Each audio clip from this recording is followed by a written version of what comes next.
Нестабилните откупни цени и лошите временски услови го десеткуваа производството на бостан во Струмичко.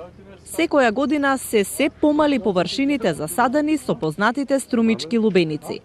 На пазарот на големо во Струмичко Колешино, производителите со трактори полни лубеници чекаат да најдат трговци да им го продадат родот.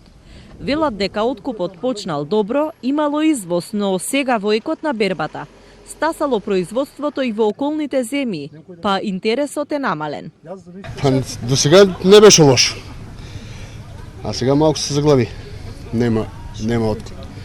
Причината веќе пазарот се презастија и нема потрошња на пазар.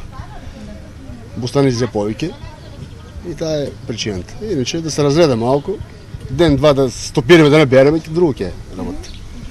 По колку имате сада? Најве вие? Зависи. Име по 7-8 декари име.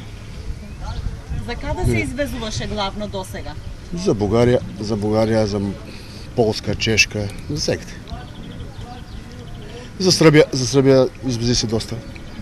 Цената, да кажам, промолани не е по-лоша цена таа година. Дали беше 10 дара многу време, таа година од 10 дара ден беше након 6 дара 7. Која цена ви исплаќа, например, да биде просек? Просек ле. Просек 10 дара па на земјоделите ние сме минус. Несигурниот пласман честопати ги демотивира земјоделците да ги осигуруваат посевите. Но тоа пак е проблем кога поради временски непогоди ќе се уништи посевот. Тогаш нема ниту род, ниту одштета. Јас катастрофа. Катастрофа градничка. Катастрофа ништо. Тоа е проблемот со бостанот, што да. не се знае време спогодно. Јас не се доволен општо. Ама здраве да има. Колку остана, колку тони успеавте да наберете? Да наберам ништо. Според проценките на Министерството за земјоделство, во Струмичко секоја година се садат околу 1000 хектари бостан.